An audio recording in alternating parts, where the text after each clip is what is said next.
बाप पर बेटे और उसके नाम से आमीन। मसीह में आप सबकी सलामती हो।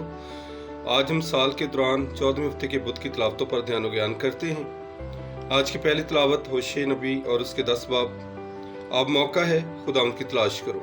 ज़बूर 104 है और जमायती जवाब है हर वक्त खुदा के चेहरे की तलाश में रहो। तौबा करो क्योंकि आसमान की बादशाही नज़दीक आ गई है। आज के इंजील मुकद्दस मत्ती की इंजील और उसका 10वां बाब। इसराइल के घराने की खोई हुई भेड़ों के पास जाना।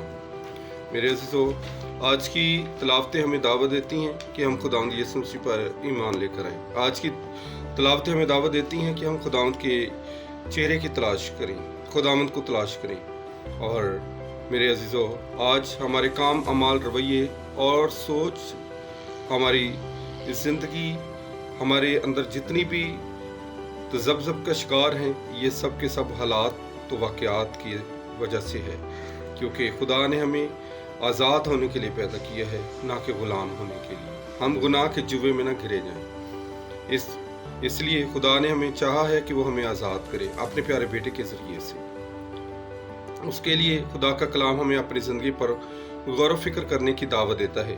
खुदा का खौफ हमें बेहतर ज़िंदगी की तरफ राग़िब करता है।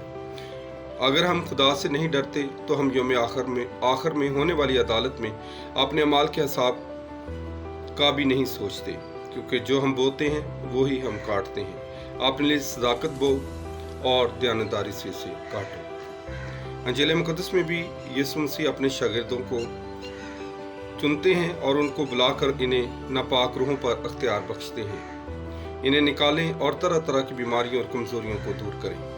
खुदा हमें भी अपने पास बुलाते हैं ताकि हम उसके पाकिस्तान में काम करें और 100 गुना 60 गुना फल लेकर आएं। आज का कलाम मेरे लिए और आपके लिए, जो खुदा से वफादारी का है, बड़ी बरकत दे ताकि हम खुदा के फजल में चलते हुए खुदा के साथ रहें। आज का दिन मेरे लिए, आपके लिए बस बरकत है।